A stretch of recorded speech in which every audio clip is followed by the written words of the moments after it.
Ang Toldang Sambahan. Ika-26 na kabanata. Magpagawa ka ng toldang sambahan. Ito ang mga gagamitin sa paggawa nito. 10 piraso ng pinong telang linen na may lanang kulay asul, ube at pula. At paburdahan ito ng kerubin sa mahuhusay na mambuburda. Kailangang magkakasukat ang bawat tela na may habang 42 talampakan at may lapad na 6 na talampakan.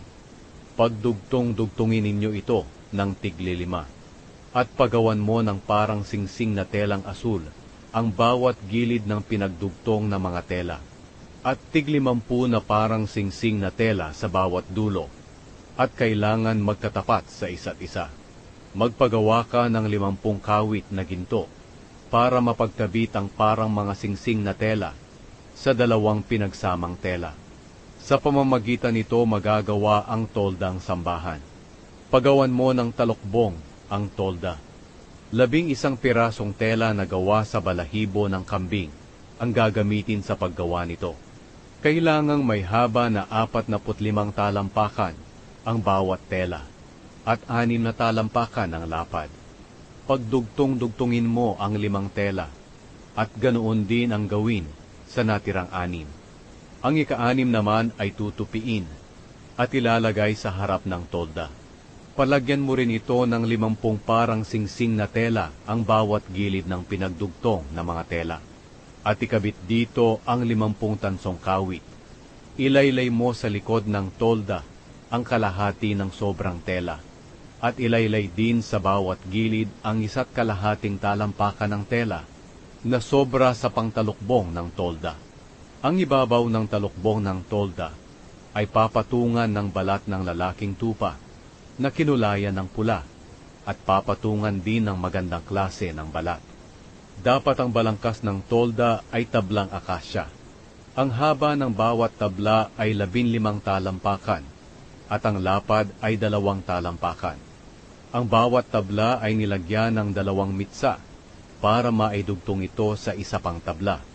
Ganito ang ginawa nila sa bawat tabla. Ang 20 sa mga tablang ito ay gagamitin sa pagtatayo ng tolda sa timog na bahagi. Ang mga tablang ito ay isinuksok sa 40 pundasyong pilak, 2 pundasyon sa bawat tabla. Ang hilagang bahagi ng tolda ay gagamitan din ng 20 tabla at isinuksok din sa 40 pundasyong pilak, 2 pundasyon sa bawat tabla.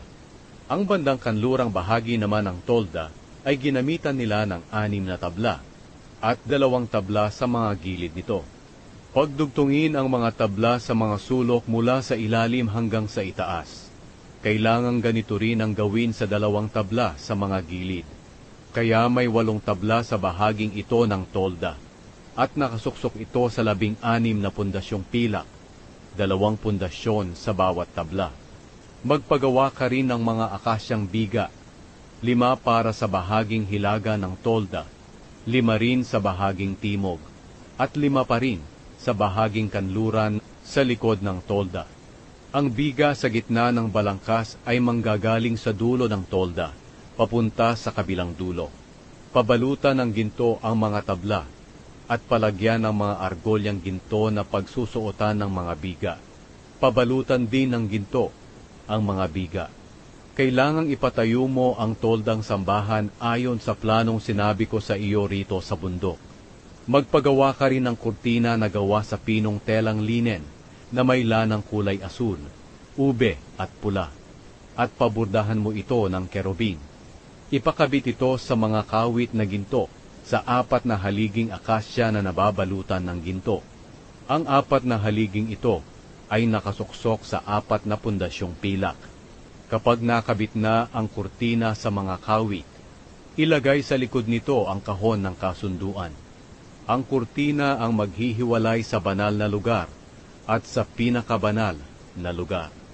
Ang kahon ng kasunduan ay dapat ilagay sa pinakabanal na lugar at dapat may takip ito. Ilagay ang mesa sa labas ng pinakabanal na lugar sa hilagang bahagi ng tolda.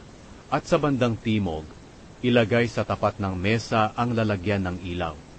Magpagawa ka ng isa pang kurtina para sa pintuan ng toldang sambahan. Pinong telang linen rin ito na binordahan gamit ang lanang kulay asul, ube at pula. At napakaganda ng pagkakaburda nito. Pagkatapos, ipakabit ito sa mga kawit na ginto sa 5 haliging akasya na nababalutan ng ginto. Ang 5 haliging ito ay nakasuksok sa 5 pundasyong tanso.